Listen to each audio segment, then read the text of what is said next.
What's going on, everybody? Welcome back to the podcast. This is episode 651. We are presented by tickpick.com. You ever use tickpick.com, I Sean? haven't. So tickpick.com has no hidden fees. It's kind of like a StubHub or a Ticketmaster or SeatGeek, if you will. No hidden fees. You could use a promo code, capital OSHOW20 for $20 off your next order. That's OSHOW20, all caps.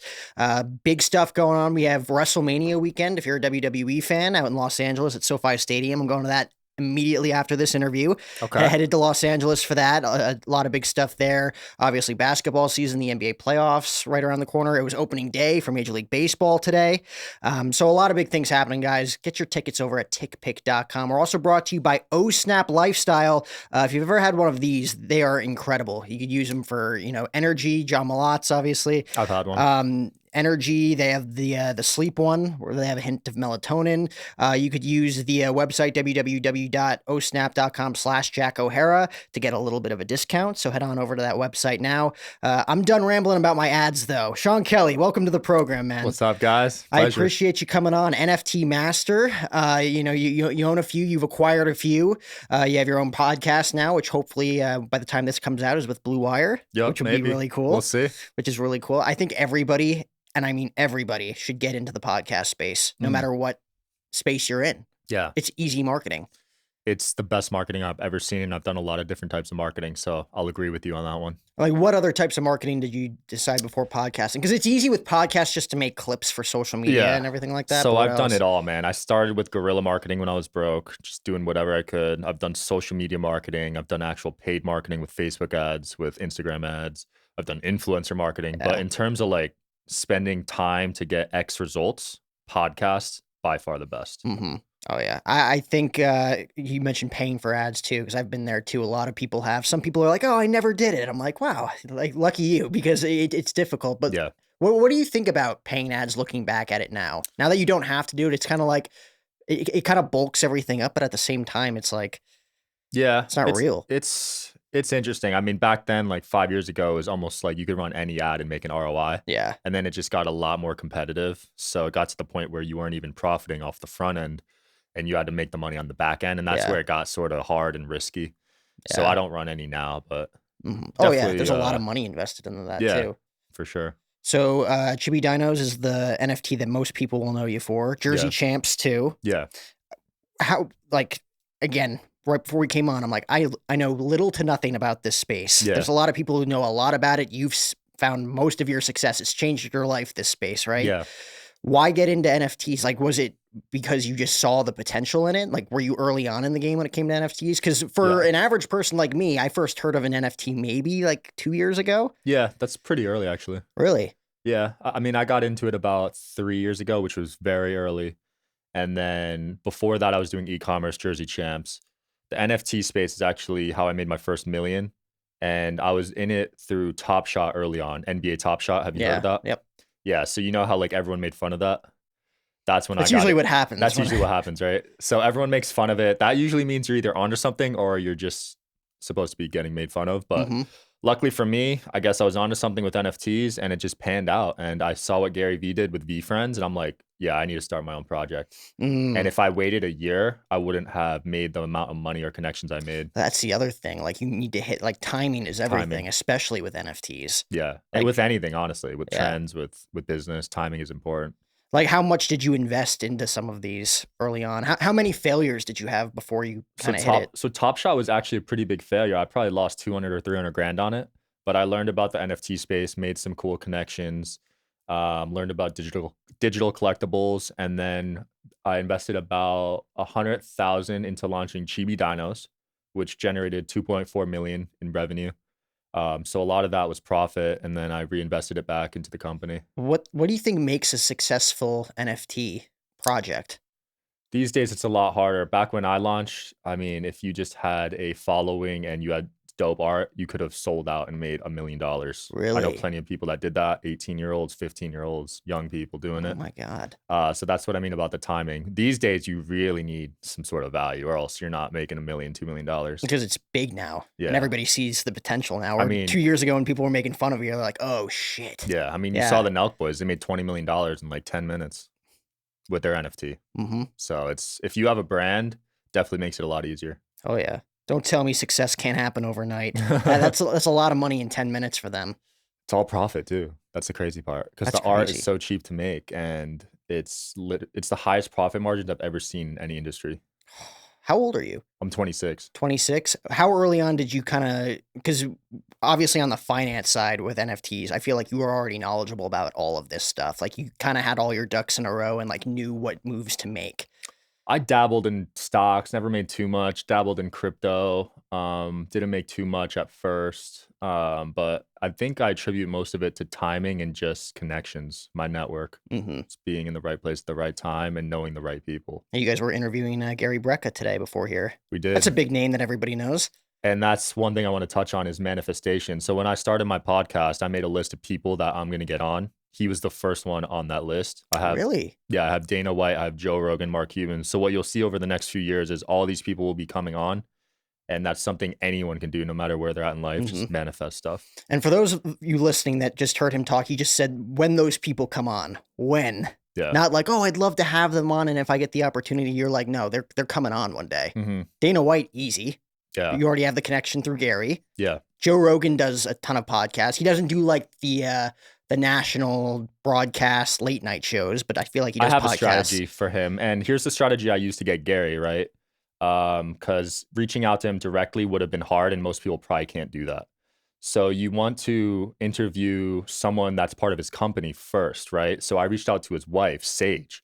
That episode ended up blowing up and getting 7 million views. So then from there, it's easy to get Gary, right? He saw the proof. And that's the approach I'm going to take with Joe Rogan. I'm going to have his friends on first. Hopefully they have a good experience and talk highly of it. And eventually I'll get him on. Mhm. That's hard work. Honestly, that's how I do it with my shows too. It's like, "Oh, I wanna have so and so." I know a buddy of theirs that'll DM Exactly. because they don't have nearly amount of the DMs flooding Yeah, in their system. It's like, "Oh, who's this kid? Oh, a link. Oh, he's got, 100,000 subscribers. That works." exactly. And that's what The people kid don't works. realize. They try to go straight to the top, but you got to, climb the mountain a little bit. Yeah. Did you know that early on? Was it like trial, tribulation, kinda just like, "Oh, this didn't work. I should Yeah. try it this I way." knew early on through trial. I mean, I would be that kid DMing celebrities, not getting responses. I'm like, okay, because I was trying to get jerseys out to them. Yeah. So I was like, all right, who can I send these to so they can get in their hands? And it'd be managers, it'd be their PR person, their And friends. do you just, like, go through the people that they're following? That's a technique for sure. Whoever they post and tag was something I used to do. They're following. Yeah, it's pretty easy. Don't overthink it. Man, and that's so smart too. It's like, especially if they have public profiles, like just some other random friends, you're like, "Oh, this person doesn't have a huge platform. I could just send them a message and that changes everything." They're like, "Yeah, Exactly. sure." Worst case scenario, they leave you on red. Yeah. Like, that's the worst case You scenario. can't be scared of denial. I mean, I still to this day get denied. People leave me unseen. I don't care. I used to take it like to heart, but it's a Yeah. numbers game, you know? If anything, you use it as motivation, Yeah, right? And I exactly. feel like at this point, like, people know who you are. A good amount, but If anything, they see the platform too. yeah. I like my Platform level helps. I'm at because I don't get recognized in public, so I could still have the privacy with my girlfriend and friends. But if someone does recognize me, it's like usually like something that could lead to business or like a positive thing, you know? Mhm. It's not like a fanboy. Oh yeah, that's the best part. Like, someone approaches you with a business opportunity as opposed to like being like a Brad Pitt, where it's like, "Oh my God, you were Yeah. great in Ocean's There's no 12." It's value like, exchange there at all. yeah, thanks, whatever. Yeah. You don't have any people in your Nah. fan base like, "Oh, Sean, Sean, Yeah. Sean." I've only met one and it was whatever. That honestly probably made you feel good too. It's like, It "Oh it yeah, one did, fan," and but then I wouldn't want that every day whenever I go out, you know? no, there's some people that have it bad too. Like Yeah. Rogan can't do You see shit. Bieber too. Just it changed him, dude. There's a lot of videos of him, like, getting pissed off and stuff. We're talking about WrestleMania. There's a lot of wrestlers out there right now. There's videos going viral of a few of their women stars who are being bombarded by fans, and they're like almost sobbing. They're like, "I just got off a 17-hour flight from Tokyo. Like, I just want to like get to my room. Can you guys please just like get out of my way?" Yeah. And it almost like makes them look bad, but it's like these people have mental health. Yeah. Or they gotta focus on their mental health. Don't bombard them because you want an autograph at 3 o'clock in the morning. For real, and I feel like autographs these days are, like, kind of irrelevant. I feel like pictures and even interviews for people in the media space and building their own platforms, like that's the new For sure. autographs. Yeah, I agree. Because I Photos. remember like growing up, like a big baseball fan, I'd always want players' autographs during spring training and stuff Yeah. like that. But now it's like, oh, like I'd rather have not like a fanboy picture, but like if someone like grabs a picture of us talking and then I'm able to grab them for like a 10-minute interview Yeah. after batting practice or something. That's way more valuable because I have that forever as opposed to being Yeah. like, oh, down the line I could sell you this autographed baseball Yeah. signed on the sweet spot. 100%. I'd rather have a photo too. What sports did you get into growing up? I saw your picture with Magic Johnson. That's Yeah. probably my biggest sports interview to date. Oh, yeah? So I'm like, oh, he knows Magic. Yeah, that's a sick one. He's a nice guy. Yeah, I did a bit of everything. So I did baseball, did track and field, did tennis, did basketball, did soccer. Really? Yeah, so I'm glad my parents put me into different things to see what I would like, and I learned life skills in each sport. So sports, I'm very thankful for growing up playing. Honestly, like I am not an athlete, but I played sports growing up, and I was decent. You know, you Mhm. play, you practice, you get a little bit better. But like, I was not a natural born athlete, so I knew I wasn't going like to college to play or anything like that. But just the atmosphere, the camaraderie, the leadership skills that you learn Mhm. from coaches, your teammates, both good, bad, and in different experiences. Like if you don't apply those, if you're not intelligent and intentional enough to apply those to your everyday life, Yeah, you're missing out as a kid. 100%. Yeah, and I mean, track and field really built up my mental toughness because I was a distance runner. Boy, we had to run 10 miles a day. So you're in there just yourself, like in your own head, man. Dude, the conditioning. Yeah, it's crazy. From a physical standpoint too, and then you take that from, like, the mental perspective now Yeah, as, like, an entrepreneur and, like, making all these big money deals that could either, like, real change your life for better or for worse, right? yeah. At this point, I feel like you're not really taking much, like, risk to where it's like you're gonna lose it all.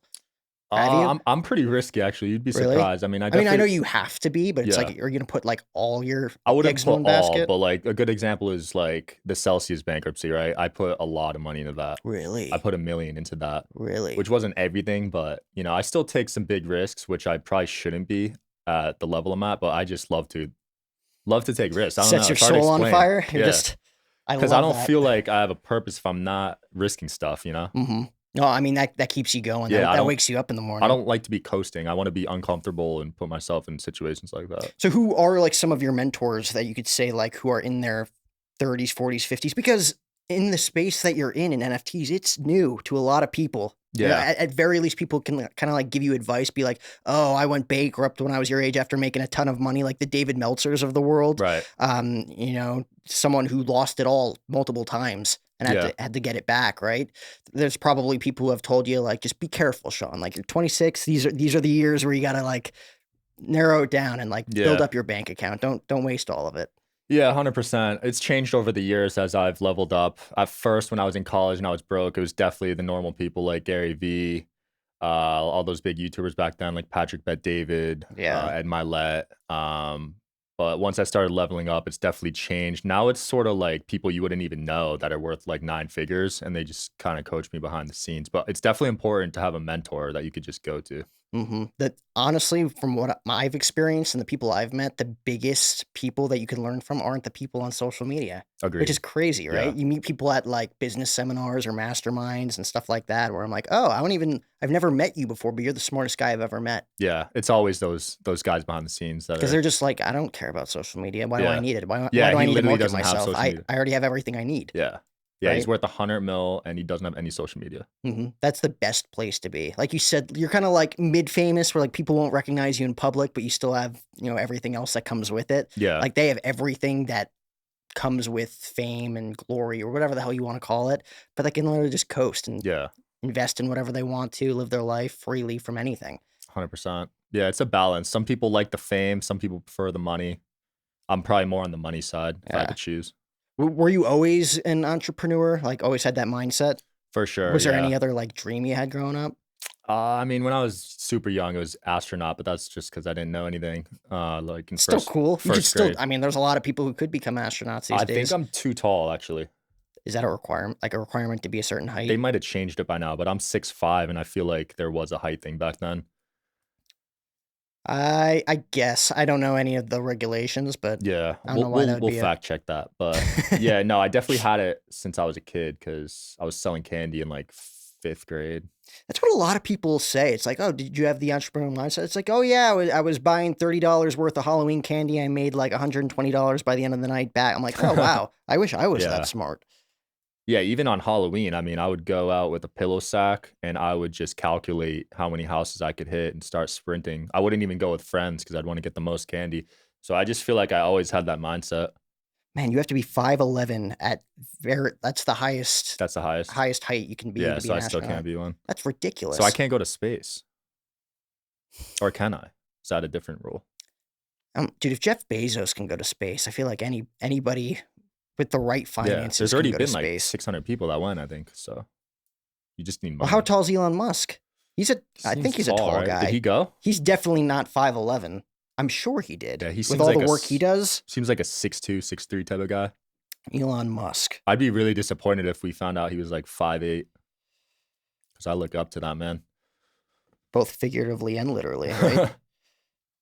Let's see here. Elon Musk height. I mean, talk about someone who's just like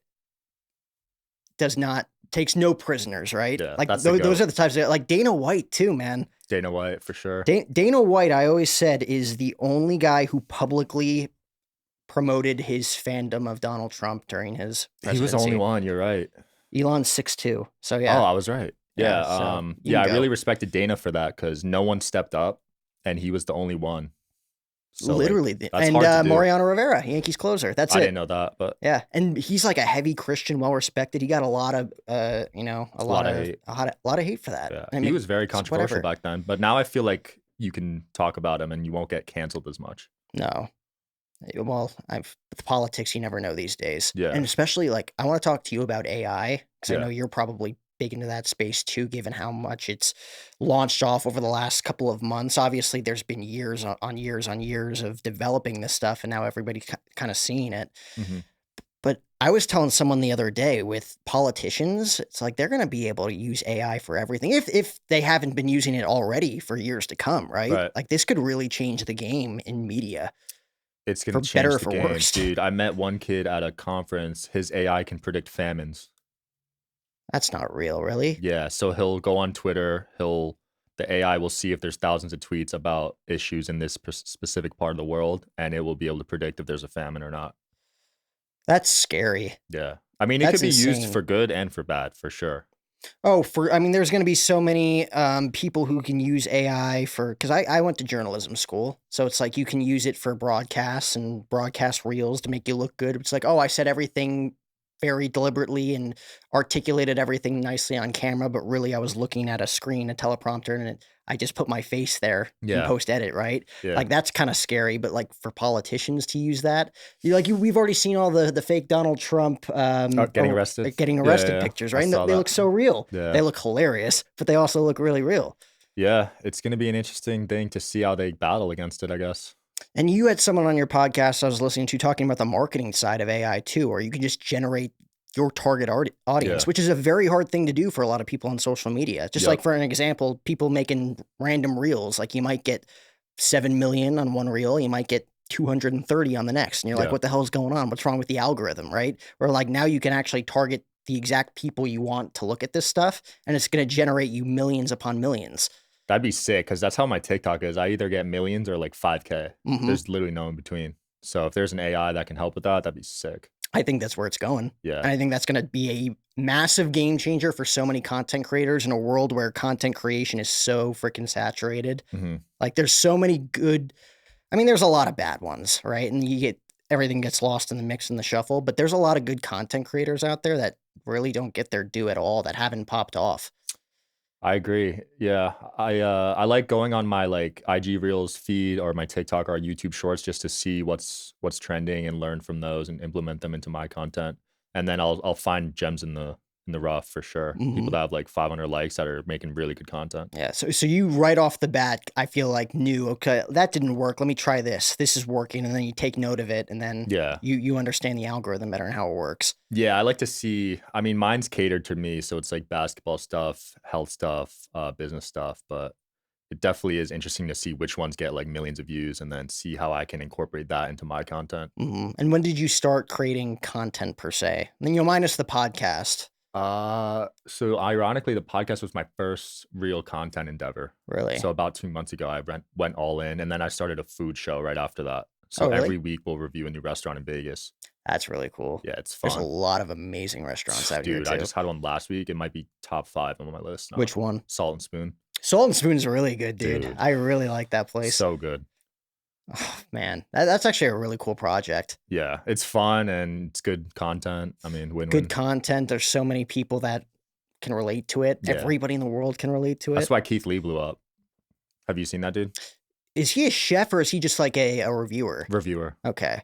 But he gets, dude, But he's millions. huge and he's here, right? Yeah, he's So, here. He right. just did a deal with Chipotle. It's insane. All from TikTok.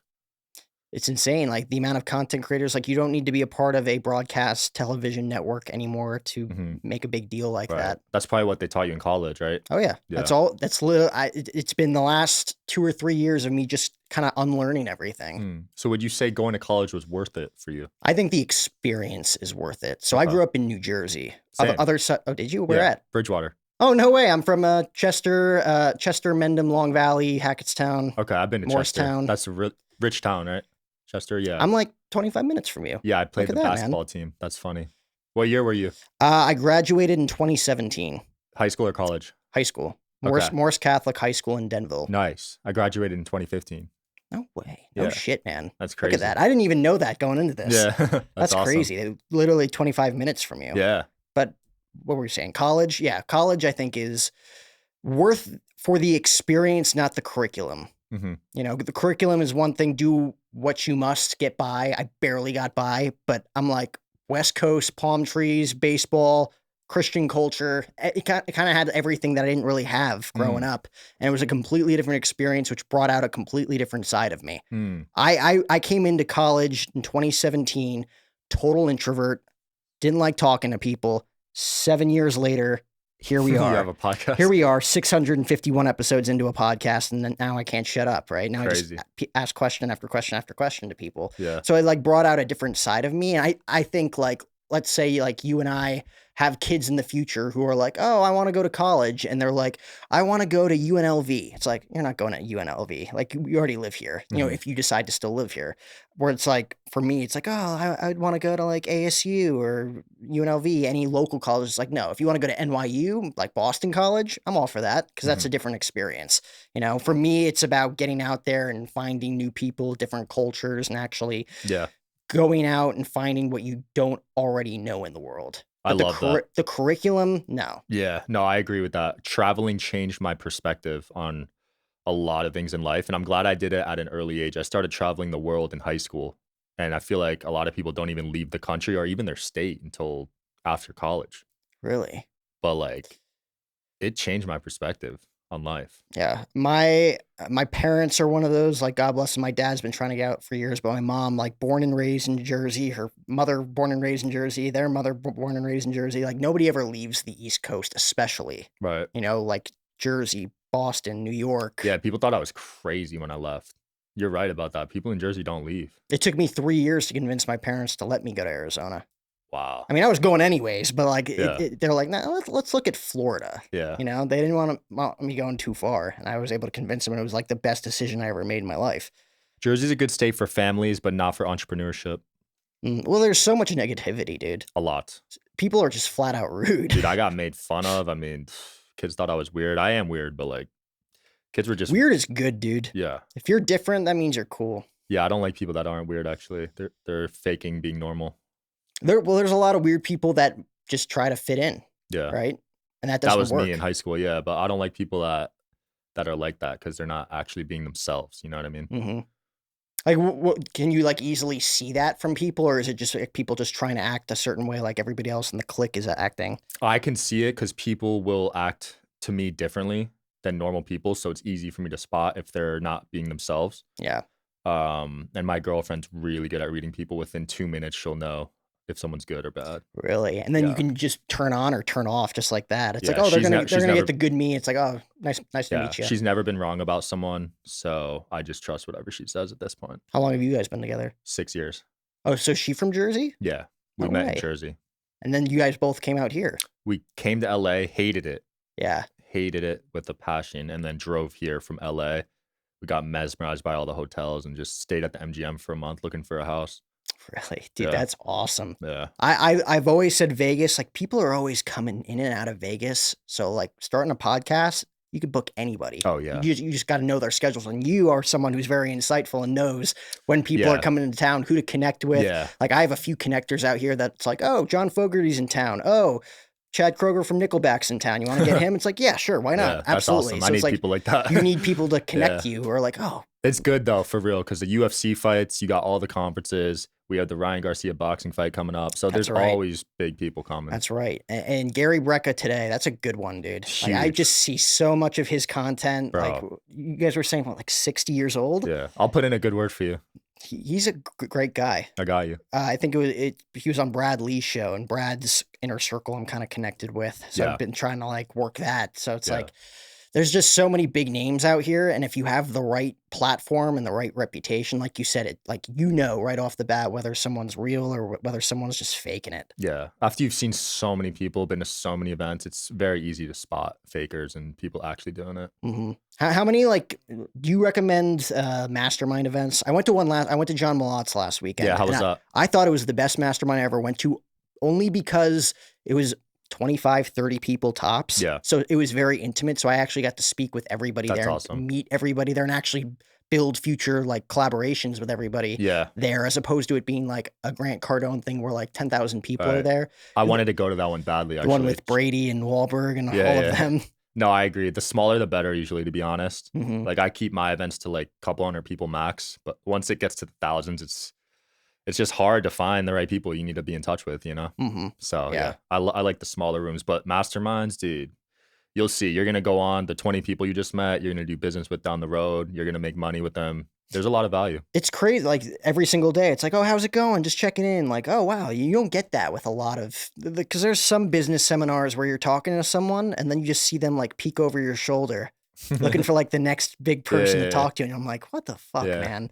I definitely try not to do that because yeah, it's offensive for sure. Well, I've even like caught myself doing it, like not intentionally, Yeah. but I'm just like, oh, wait, No, no, it's I'm tempting. talking when you to this see guy right now. Yeah, when you see a big name walk in the door, it's definitely tempting. Like I get credentialed sometimes for like the MLB winter meetings, or like this year the Super Bowl obviously was in Phoenix. I'm in Phoenix now, Mhm. and there's just so many big people walking in left and right. Yeah. And it's like, oh, there's Rob Manfred. Oh, there's CC Sabathia. Oh, there's Pat McAfee. And like Yeah. when you're talking to someone and you just see like this horde of like media personnel trying to get like a word from these guys, I'm like, I should be over there right now, but I want to be a total dick and be one of those guys Yeah. right now. Like in the back of my head, I'm like, nope, I'm not going to be one of those guys. Definitely relatable. Yeah, that's funny. Dude, that's nuts that you're from Jersey. Yeah. Like that's literally like a very small world, especially to be from like the Morris County area. Yeah. I'm 'Cause- Somerset, but yeah, right next door. Okay. Same thing. Same thing. We Yeah. both grew up with the Somerset Patriots right there, Yeah. you know, Yeah. I've been A to a pride few and of those joy. games. and now they're affiliated with the Yankees. So Are they? they're a Did the minor league Yankees buy baseball. them? The Yankees, so I think it was like the Trenton Thunder was their AA team, and now the Trenton Thunder are in the Atlantic League where the Somerset Patriots were, and now the Somerset Patriots became the AA team of the New York Really? Yankees. So they moved up. Yeah. Wow. So they're like a real team now, as Yeah, I opposed to used- like an entertainment team. Wow. Yeah. I used to go to those games. It'd be like 100 people there. I know. And it was always someone who used to play like 10 years ago in their prime. I'd be like, oh my God, there's so and so. Yeah, It's yeah. like, what happened to them? Now they're Yeah. just playing for fun, Yeah. basically. Yeah. That's Oh, interesting. man. I wonder what the pay is at that level. Good enough for them to keep playing, I think. Probably like 100K. That's honestly a cool thing for me to see. Like, yeah, because it's not like amazing money, but it's like, oh, they're playing because they have a passion for this, Right. and they're helping out the younger generation, and they're Yeah. making just good enough to support themselves and their families, Yeah. which It's is a like when, rarity to see. It's like when NBA players go overseas. Exactly. Yeah. Do you try to go to any games during the summer league out here? No. Is there a team out here? So in the summer, I think it's July 7th through the 17th every single year. It's kind of like their spring training where it's like practice games for 10 Oh, okay. days. You get to see all like the young new draftees who got drafted, and they play. They do most of the games at Thomas Mack Center, and Okay. then maybe a few at T-Mobile too. Yeah. I'll come out this summer. But there's a lot of cool ones. Yeah. I do a live show out there too. We got to have you on. Maybe Yeah, we'll that's get a few sick. players. That'd be dope. Yeah. I haven't interviewed any MLB players. It's on the bucket list. Really? Yeah. I just had my You haven't first. haven't partnered with any either.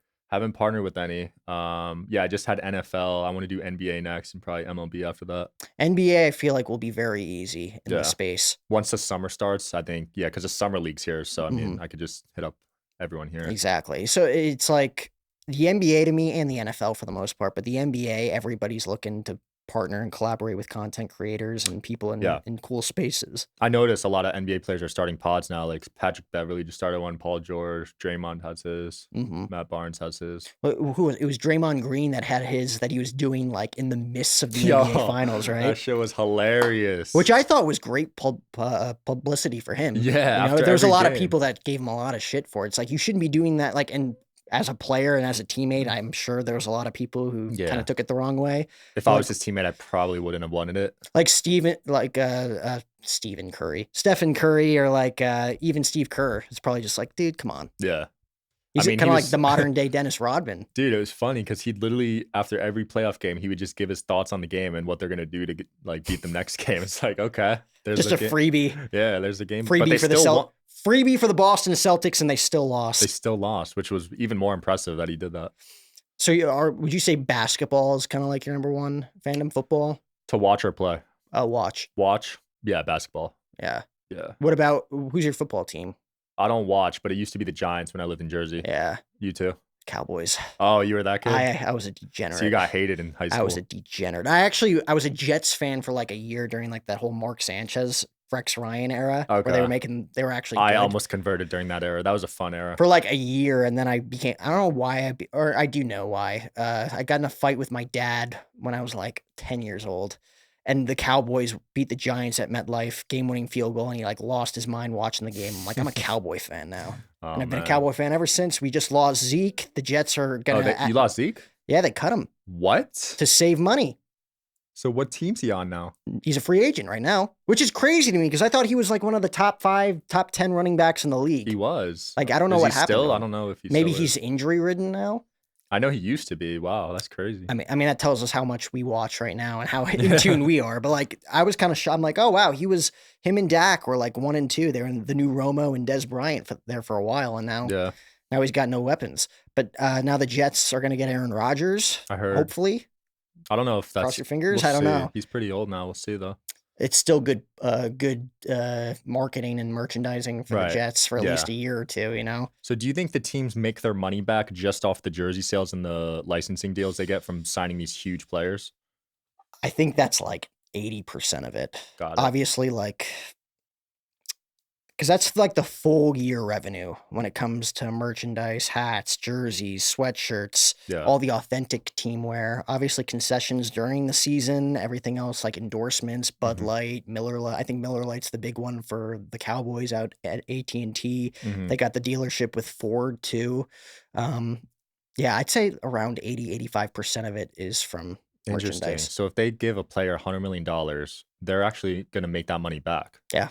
I never thought about it that way. I thought they just burned it, but that's interesting. I mean, I think for the most part, they're going into it gambling, being like, this could be like the Yankees with A-Rod back in the day. It was like a record-breaking $275 million deal for 10 years, and he was already like 34, 33 years old. Wow. I think he retired like 2 years before the deal ended, and they just paid out his contract. Wow. But like with that deal, it's like, okay, he's the number 1 player in baseball, most valuable player the year that it happened. So like they knew they were going to make their sales in t-shirts and jerseys and autographs, being affiliated with a few different memorabilia companies too. And I think that helps too.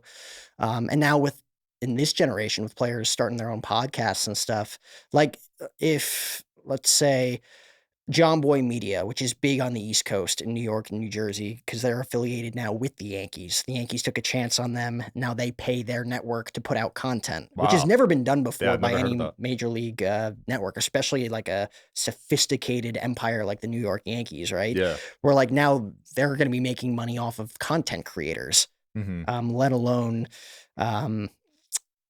all the merchandise sales. Because let's say I want to see someone today. LeBron's old. I don't want to use him, but like Giannis, let's say he wanted to start a podcast and the Bucks were like the owner of the podcast. You know how many Bucks fans are going to listen to that podcast and how much money is going to be generated from it? Yeah, millions. You know? So like merchandise right now, I think is 85%, like I said, but I think that's going to be like the new norm. Yeah. Where people are just going to consume all of this content and then it's just ching, ching, ching for all of these content will probably organizations. grow. Like I'm shocked there's not a lot of players that have kind of done that already. I think it's going to start Like, because there's a part of me that feels like Draymond Green's podcast is making a lot of money for the Warriors, but in the eyes of the media, the Steve Kerrs and the yeah, Currys of the world had to be like, oh, dude, you can't do that right now. But like yeah, secretly, they were all in on it. They're like, if you do it at this time yeah, during the games, we're gonna make a lot more money. that's Because at the end of crazy. the day, they're just trying to feed their families. Yeah, you want a ring, you want to win a championship for your city, but it's the money first, like Yeah, to put a roof over your kids' heads and do that's whatever the hell you want to crazy. do. I met Draymond once actually. How is he? Really nice guy. I'm sure he is. So my buddy Cam Fordham has a lot of clients signed to his talent agency. He's like, "Let's go out tonight." I'm like, "Sure, I'm down." Draymond's coming. I didn't think anything of it at the time because there's a lot of Draymonds, I guess. So you And just assume like, oh, his buddy yeah, Draymond, yeah. cool, So whatever. I get to Delilah in LA. Have you been there? Delilah, I think is you talk about the best restaurants. I've been to the one in Los Angeles too. Oh, yeah, that's the one I'm talking about. Delilah in LA. Oh, okay. Yeah. Yeah. So it's like a restaurant club, but we went for the club part. This was late at night, and I'm an idiot. I pull up in sweatpants and like a hoodie. Who cares? It's your look. So luckily, I knew Cam got me in. If I was just a regular kid, they would have denied me. That's how like it's prestigious places, I guess. But yeah, Draymond pulls up with his girl. He has the biggest hands I've ever seen, dude. I went to like dap him up, and his hand was like huge. I was like, holy shit. So I guess basketball players all have huge hands like that. I But think just pro athletes in general are just robots of human beings. yeah, Like John Cena, I got to meet one time. Baseball mitt hands. yeah, It's insane. I met A-Rod once too, and he like 5-starred me across the chest with his hand. I'm yeah. like, dude, like you're gonna kill someone with these And hands. that They're probably helps them weapons. a lot in sports when your hands are that big, especially basketball. Oh, in basketball with height and size. Yeah, I'm trying to think like a UFC, like a Brock Lesnar, dude. yeah. His hands are probably huge, right? God. Insanely big, insanely fast, Hmm. insane stamina. Like that dude could be a robot. And I'd be like, yeah, that makes sense. Yeah. Like nobody can move that way. Nobody can move the way he does and do the acrobatic shit he can do in both UFC and WWE with that size of like a 350-pound base. Yeah, it is insane, man. Yeah, I don't watch UFC or fighting, but I might start watching UFC. It's huge out here, man. I know. Now that I live out here, I might Betting as well. is huge out here too. I've never made a sports bet. Have you? Trying to maybe like a $20 one, none that Okay. like I really invested Yeah. in and was like, okay, I did do a watching the fight March tonight. Madness bracket when I was in high school once, and I'd never done one before, and I ended up winning. There was like 100 kids in it, and they were all pissed because they were like, "I don't even watch college basketball," but I just It's put, like almost a. It's just like all right, all my friends are doing it. yeah. I'll throw some money in And that's there. usually the case with fantasy and brackets. It's always the kid that never knows shit that wins it. Mm-hmm. Like, Well, that's the luck of the March Madness. yeah, I just picked Duke to win it that year, and they did. So I ended up winning. Those were always the teams like Duke, Kentucky, Gonzaga's always like the 2 or 3 seed, right? Yeah, They beat GCU this year. My team makes it maybe once every 3 years, and they make a huge deal Yeah. about it. Or our school, and it's just like we're the 16 seed Yeah. guys. Nothing's gonna happen. it was a crazy year this year. What about FDU, man? Fairleigh Dickinson, Jersey strong. Yeah, that's right by. My girl went to Seton Hall, so I think that's My right buddy's next door. at Seton Hall Law School right now as we Yeah. speak, just burning brain cells. Bro, she was not happy with Seton Hall. Really, I don't think a lot of kids are. It's $70K a year. that's too much. It's a I lot. think my school was, I want to say 14,000 a year, which made it a slam dunk to go. That's very reasonable. Right? Because because I was looking at schools in Arizona, and it was like that or ASU or U of A, where like U of A and ASU, it's like at least 40 grand a year. ASU, you would have been a different person if you went there. Oh, I don't think I would have. I don't think we would have been sitting here talking. I No. wouldn't have been able to actually like sit down, get the reps, and actually focus on my goals. Yeah, that's a party school. Yeah, like even if I was focused, it's like, oh, I'm competing with 500 kids at Walter Cronkite trying to get into broadcasting, right? Yeah. It's like you're not going to get any of the reps that Yeah. you need to actually learn experience. Who's your favorite broadcasters? Ooh, Michael Kay with the Yes Network and the Yankees. That's what I grew up on. That's Okay. how I got into it. I'm a huge Joe Buck guy, despite him just getting blasted by everybody. I think it's easy to hate on the guy, but he's the best broadcaster in the world. Like that, he wouldn't have been on Fox for 30 years, and he wouldn't be with ESPN now if he wasn't. Yeah. And he wouldn't be getting paid like it either. I'm trying to think from like a from kind of a camaraderie standpoint, the Harry Careys of the world with the Cubs back in the day. Okay. I had John Sterling on the radio for the Yankees. He's kind of like a homer broadcaster where people just make fun of him for his calls and stuff. Yeah, And I'm yeah. like, that's what makes him him. Yeah, yeah, You yeah. know, like when I got into it, I wanted it to be my voice with my interests, Mm, you know? I'm a huge rock and roll fan, so I like tried to implement like my certain catchphrases with like song lyrics and stuff like that. And people were like, man, that's different. Like you're confident in saying it. And I'm like, yeah, I'm just trying to be me yeah. at the end of the day. Those are probably my favorite. Pat McAfee does a lot of work with WWE now, That dude and goes viral. he's He's insanely hilarious. talented, Yeah. right? And a lot of people don't even know he was an NFL punter for 15 years, I right? didn't know that till like years later. I was like, what? A Pro Bowl punter. Yeah. Like that's a large part of your life. Yeah. You know, just imagine you like 25 years from now being like an insanely famous I don't know, like pickleball player, and you thinking like, oh, 25 years ago I was like this NFT guy that everybody knew. Yeah, yeah. Like, and that's what kind of got my start, but nobody actually knew that that was your start. Yeah. Like Pat McAfee was a Pro Bowl all-star punter for 15 years, Crazy. then got in with Barstool for a few years. Him and Portnoy split, starts his own show, which becomes the #1 sports podcast slash Wow, it's YouTube number show. one. It has to be. That's crazy. He gets insane views. Aaron Rodgers is on the show every Tuesday. They call him Aaron Rodgers Tuesdays. Really? And then Wow. he signed a $120 million deal for 4 What? years with FanDuel, the Holy betting shit. line. You serious? Yeah, and he literally has spent hundreds of thousands of dollars giving back to like his middle school, his high school, athletic programs that don't have any money, and he's been able to sort all of that out just by BSing with 6, 7 of his closest friends over the last few years. Mm, It's that's insane what crazy. he's been able to, and he has a great reputation all around too. Like nobody hates him. Like you talk about like a Dana White, where it's like some people might get, rub him the wrong way because he was a Trump supporter, like lately with, him and his wife getting into that Delightful. altercation, right? But like Pat McAfee literally says the dumbest shit sometimes, but people just eat it up, and like insiders go on his show. Like Al Michaels, one of the Yeah. oldest broadcasters in the world, is just like McAfee, People but love he him. doesn't show any emotion anywhere else on any other show. But Really? Pat gets it. And Aaron Rodgers broke the news that he wanted to play for the Jets 2 weeks ago on Pat's show. Wow, He that's wouldn't trust. he wouldn't announce it anywhere else. Yeah, that's trust right there. He's like Theo Vaughn. Exactly. Yeah, that dude's blowing up. Theo Vaughn has an insane story too. I don't know it actually. What is it? I mean, you'd have to. I think he has a documentary. He says it a lot in his stuff, just from a mental health perspective, what he's gone through. Oh, okay. That's cool. I I didn't know don't, that. I don't know all the details, so I'm not gonna spew him and get him wrong and be Yeah. hated on it I in the actually- comment section. I messaged him. He's got some shows in Vegas, so we might be able to get him on. Dude, that'd be awesome. When is he coming out?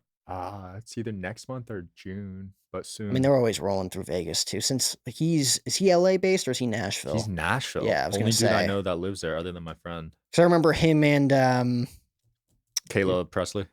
not Presley, but he's got an awesome show. Presley moved The Sunday morning. Yeah, that show's Chats. hilarious. God, Brian Callen's guy, the fighter. Brian Callen. I don't know him. Oh, you know Brian Callen? He's one of Rogan's guys. Okay. Do you know who I'm talking about? The fighter and the kid, the podcast. Why am I blanking on this guy's name? He's one of the most famous podcasters in the world. And he's a fighter. He was a fighter. He was a fighter. Yeah. Famous podcaster. Ryan Garcia. Nope. He's very famous right now. Yeah, Brendan Schaub. Oh, okay. Now we're all idiots, right? Yeah, I feel yeah. like a moron. But Brendan Schaub and Theo Vaughn it was the Fight and the Sting, I think was their show that they did for a few months. I didn't know they had one. But Wow.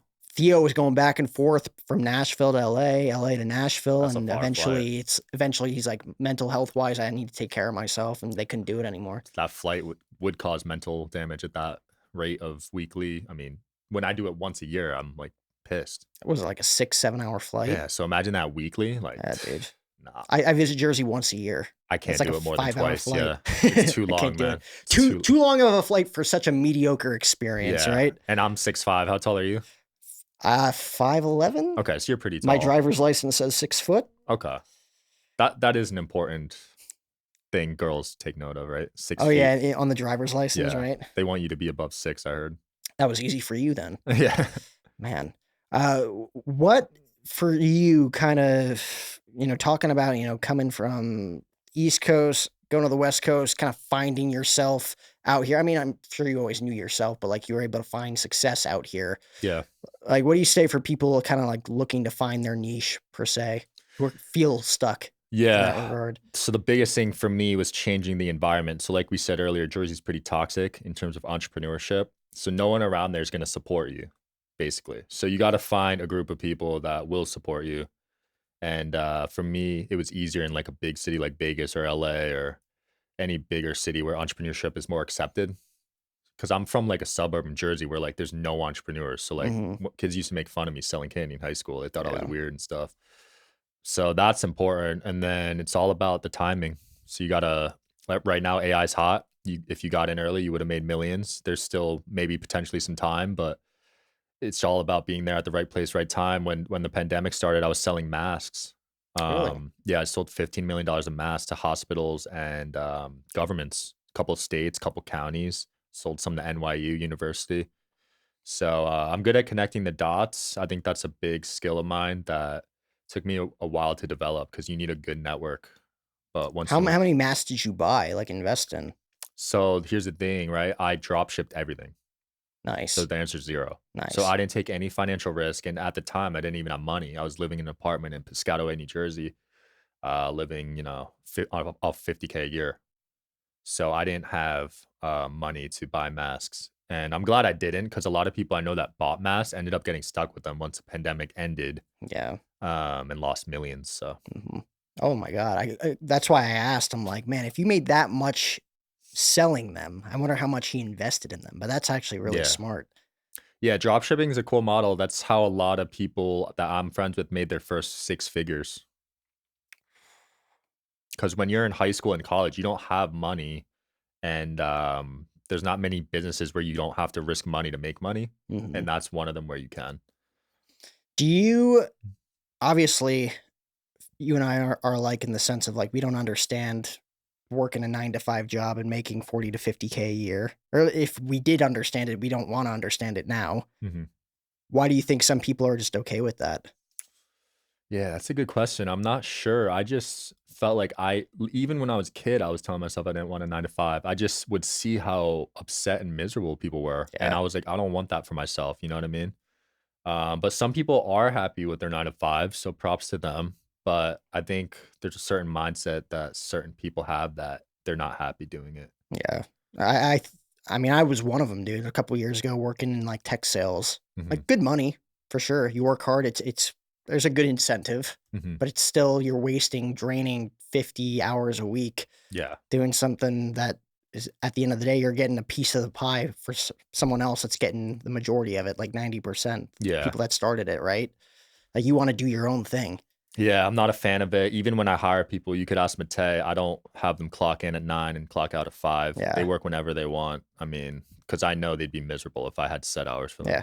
And you know whether or not they're working or not, right? Yeah, just give You them you tasks to do and You find the right people that you know are gonna be motivated to do it, and then you like you said, you're able to pick up very quickly when someone's not the right fit. yeah. Like, "Oh, I see you're not working, this isn't cut out for you." Yeah, I've had employees like that are just in it for the money and they have no passion. Those are you don't Yeah. wanna be working with those people. Because the money's not gonna like okay, you told the story about, obviously, Nelk Boys making whatever amount of money in 10 minutes, right? Mhm. That's not everyday life, though. It's like Yeah. people see, like, dollar signs, dollar signs, dollar signs, but they don't see how much work actually gets put into it, so when they start putting in all of that work and don't see those results right away, they're like, "Ah, this isn't for me." Yeah, people have a false sense of what it takes, I think, from social media because social media only displays the good things.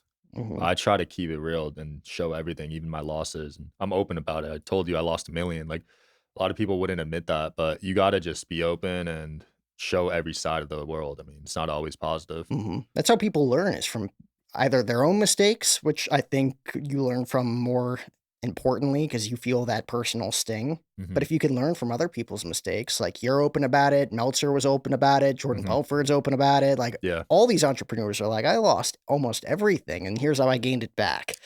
It's crazy because you hear stories like that, and when you're young, you got a bit of an ego, and you're like, "Yeah, I would never lose everything." But then eventually it happens, you're like, "Holy shit." Like, there's a reason these guys are doing that multiple times. You just can't predict certain things in life. No, you can't. I feel like every single day, like I got into this to become like a sports anchor, broadcaster, whatever. And now it's like, oh, as the days go by, I like talking to everybody Mhm, because everybody's got a unique story. Like I didn't like literally had no freaking clue that you were from Bridgewater. mhm. Like we wouldn't have been able to have like cool moments like that, Yeah, if I wasn't curious about everything. The more yeah, you're curious about, the more you have opportunity to meet people that could introduce you to people that create really cool relationships that'll last a lifetime. absolutely.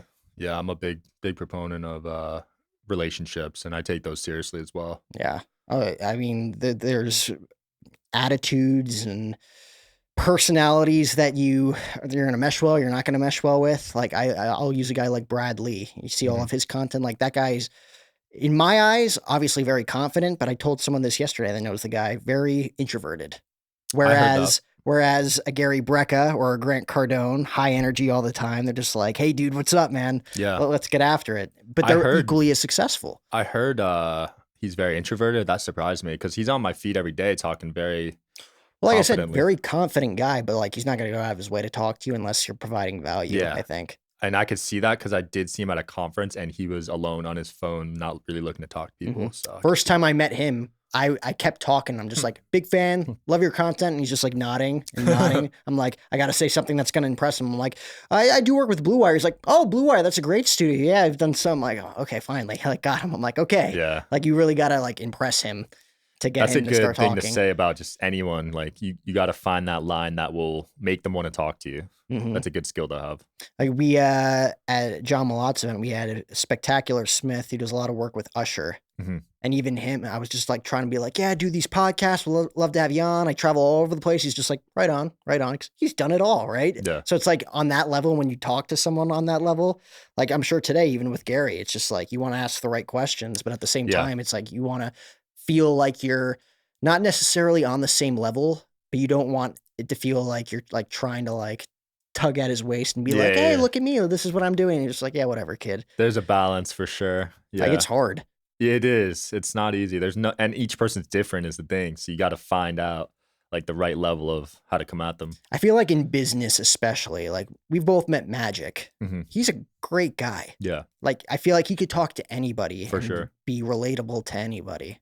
Which I feel Easily. like, oh man, I wish everybody was like this. And sometimes I get to a point where I think everybody's like that until you Yeah. meet that one person that's just like, oh, okay, yeah, this is reality. Yeah, I Everyone's feel like different. that AIDS thing really changed him, and I feel like he's just been so positive ever since, and, you could see it. Anyone can go up to him and he'll respond. hmm I mean, just look at us. Yeah.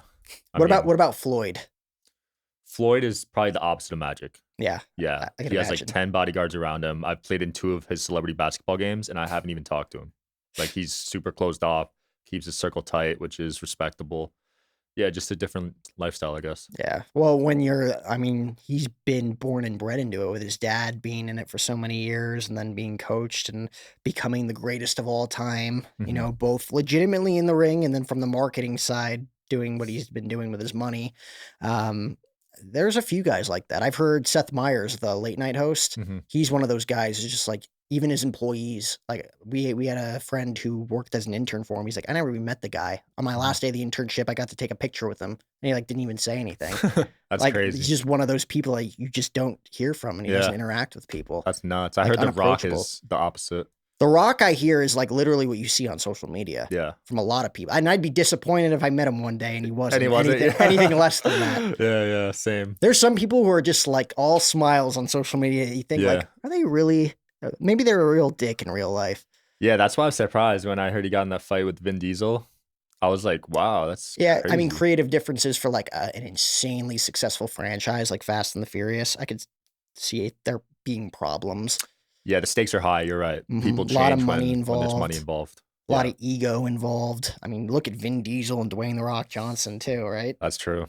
Like in WWE, John Cena and The Rock had a beef for years Was until that that real was said. beef? I thought it Yeah, was on some okay. level. On some level, I think Cena's beef with him was that he left and then he was still making as much in merchandising as everybody else, but he was Oh, never okay. there. And then Cena went off to Hollywood and realized, oh no, this is how it Yeah, works. I I see him totally take following his back. footsteps. He's like, I totally take back what I said about him. Uh, but he's another one of those guys. I feel like Cena's really nice. Um, Yeah, I feel like you don't really know too many nice people on social media that people go out of their way to say that they're dicks in real life. I feel Mm, like that stuff is kind of kept quiet. yeah, I'm trying to think. Who's a dick in real life? Only one I've heard is I don't even know if I want to say it, but Bieber. I mean, that doesn't shock me, Yeah, but I don't even know how accurate that is. especially as like experiencing that as a young kid. Like the only guy I could relate that to is like a Michael Jackson, where like you were like kind of born and bred into being famous, and Yeah, that's kind of all you know. What yeah. was he like 10 years old when he Dude, he got was probably like 12, bro, when he dropped Baby.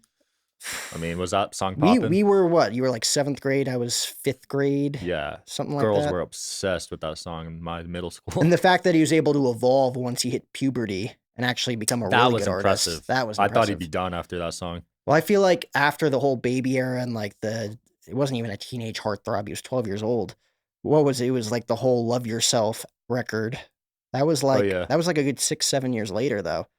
Yeah, he's had hits since then. Even still, he's got hits. I mean, I he mean, being in the public eye for that long, going through like public relationships too, and like the fallouts of that, everybody's on you, TMZ. yeah, Like how simple life must have been in like the early 90s when TMZ wasn't a thing. Like I think yeah, Ashton Kutcher was doing an interview a few weeks ago promoting his new movie where he's just like, yeah, we were just able to go to the bars. There was athletes at the bars. Like we got to hang out with like Kobe Bryant, but mhm, like people were actually out and about every single night at the clubs yeah, partying it up before TMZ got involved. Now it's like, okay, now we have to be quiet, go in our yeah. hotel rooms. I We think can't it's really do social media anything. too, because TMZ is one thing, but people just post pictures of celebrities and then everyone flocks over as well. Hmm.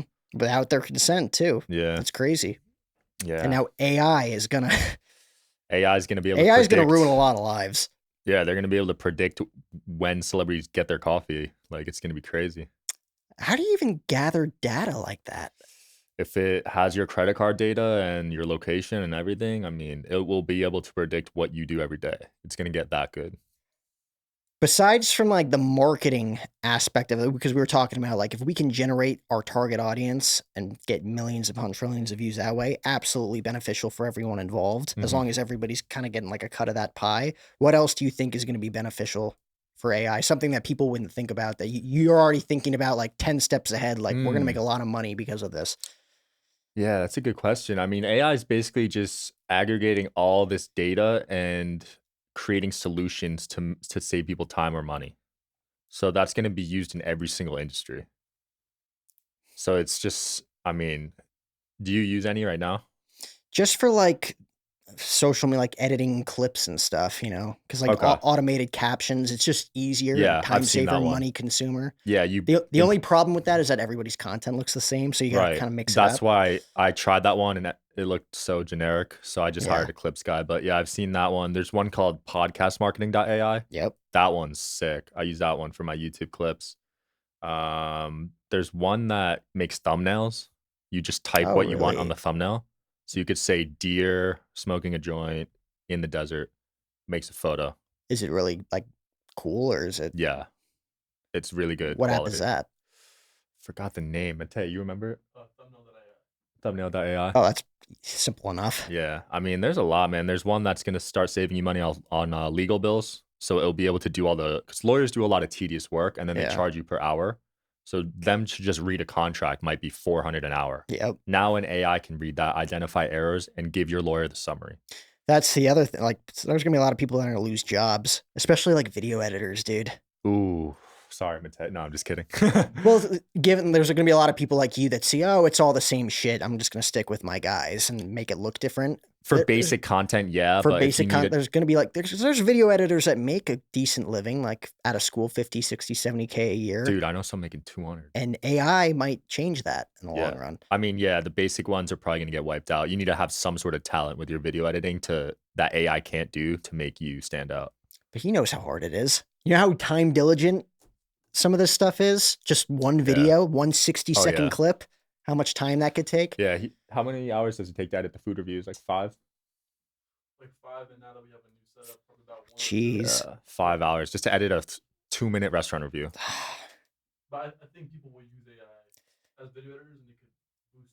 Yeah. Oh, for sure. Again, like, there are pros and cons to it always, Yeah. but I saw one that enhances audio on podcasts. Like, it removes all the background noise and everything. That's sick. Like, could it take like bad audio and make it good audio?